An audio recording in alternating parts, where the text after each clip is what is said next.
Hi, this is Marnie Gellhorn, and I'd like to invite you to enjoy my new podcast, Murders in the Mississippi Delta. This podcast is a chapter-by-chapter reading of the Murder in the Mississippi Delta series, starting with Book 1, The Barons of Memphis. For our new listeners, I would like to remind you that this podcast does contain some explicit content. It also contains some racist and intolerant language and themes that may be depicted by some of the characters. This is not shared by the producers, authors, narrators, or other staff involved in the production of this podcast. The lovely and talented Zeporia Gray of RMP Studios here in Memphis will be narrating each of the chapters. But first, I'd like to share a short excerpt by myself for you to enjoy. Keep in mind as you listen to my voice, this is why I have Zeporia to narrate, and I really hope you enjoy. If you enjoy this content, but you prefer it in written form, my book is available at multiple online retailers such as Amazon.com or Barnes & Noble. The book is also available in paperback form at the Novel Bookstore on Perkins Extended here in Memphis. This audiobook will also be available in its more complete form in the coming months. Sometimes in this modern age of the internet, Zoom, cell phones, and instant gratification, we tend to think that all the vestiges of the past have disappeared. We like to think that these kinds of stories only harken back to Gone with the Wind and Faulkner-type tales. We think that we have righted the wrongs and aim towards equality in an increasingly egalitarian society. That is fantasy, of course. Well made and maintained, along with very visible signs of symbolic changes that really symbolize nothing at all other than our ability to really see. For the first time since the 1940s, the gap between the rich and the poor grew so very, very vast. An adult born into a lower or middle class family in the 1980s has less than a 10% chance of making more money than his parents. This is a huge contrast to most of the 20th century. Upward mobility is more difficult now than it has been for generations of blacks, whites, and all shades in between, for the poor and the middle class. Education has always been seen as the great equalizer, but even that has become a myth. The truth is that even though less than 2% of American children attend elite private schools, each of the Ivy League schools, such as Yale, Dartmouth, or Harvard, admits between 25 and 30% of each year's class from these selected ultra-expensive and elite schools. It's no secret that these advantages extend to the criminal justice system, even in cases of grievous offenses. Consider T. Cullen Davis, who murdered his own stepdaughter, and Stan Farr, in addition to shooting several others. He was twice acquitted, even after being caught by the FBI after conspiring to murder the judge in his divorce case, along with his ex-wife.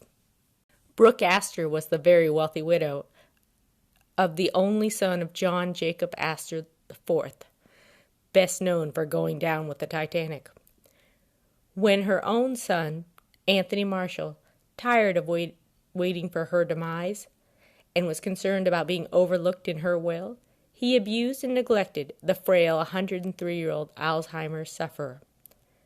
He spent only 8 weeks in jail despite being convicted on 14 charges of fraud, forgery, and grand larceny.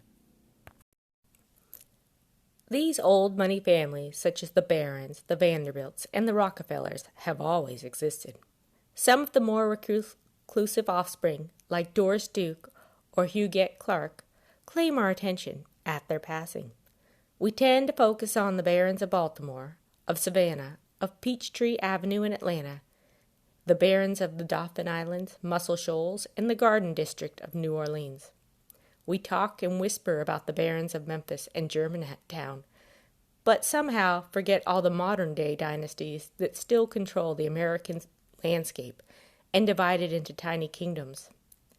The Barons of Memphis may be a fading, decaying family on the edge of American royalty, but the aristocracy is not.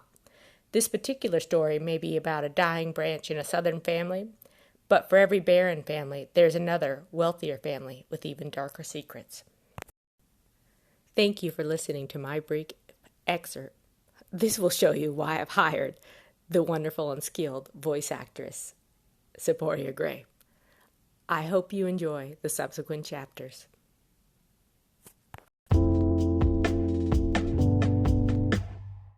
Chapter 1. The Pyramid. Hunter Lee Baron III lived what appeared to be the epitome of the charmed life of the Southern aristocracy until the night of April 15, 2021. And even then, it could be argued that he managed to skirt the wheels of justice, literally. A perpetual but lovable, effusive and ebullient alcoholic, Hunter had made a career out of talking, and he could talk his way out of just about anything. But on that late spring Memphis night, he didn't have to.